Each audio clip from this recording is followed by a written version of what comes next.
So, story time.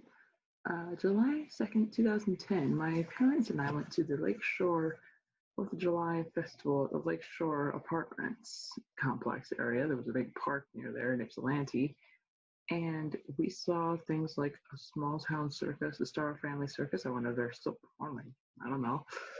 We saw a bunch of like petting zoos. We saw a bunch of usual carnival rides, festival rides. But due to an agreement I made with my parents like a week before, it was either money for tickets or money for McDonald's food, and I chose McDonald's because I was hungry that day. I must have been, I don't know what I was thinking. But the memories I made at the festival were very, very happy, precious indeed. In fact, one of the people we met was now, I miss him, but if this picture shows up, it's John Dingell, Congressman John Dingell, with my mom, my dad, and myself. Look at me with that goofy hat. It's the most patriotic thing I had that day, I think.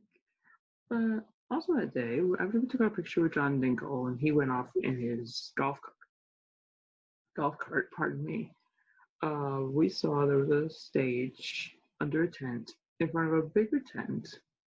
And on that stage, under the little tent, was a local foreign news reporter named Devin Scillian, who in his spare time writes and performs songs. Devin Scillian could be downright serious, like nothing can break him, or he'd be almost falling out of his chair laughing at Bernie Smilovitz's videos or anything that probably Steve Garagiola put up. So anyway, and he was performing with a group called Arizona Sun, and so my parents and I sat in the first two rows. There was this one lady that sat right in front of the stage.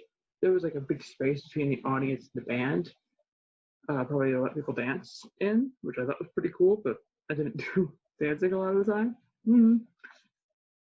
And anyway, he was performing with a group called Arizona Sun. My parents were in the row behind me. Basically, here's the audience on the map.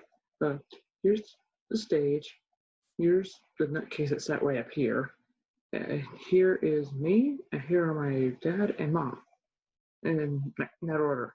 Because one of the songs Devin sang was Brooks and Dunn's song, "You Better Kiss Me Because You're Gonna Miss Me When I'm Gone." And my dad said, "Hey Lydia, next time he says that line, blow him a kiss, see what happens." I did. At the right time, when Devin comes on with, "You better kiss me," I blew him a kiss, and he laughed out of sync. He had to get focused again because he was laughing so hard. He was looking right at me when I did that because there was a small audience.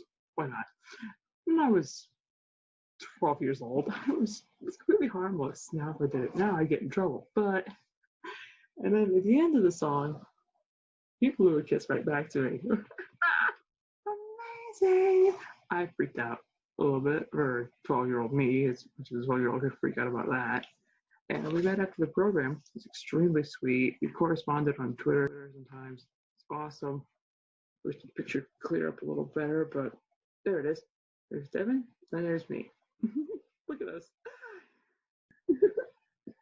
Well, story time over.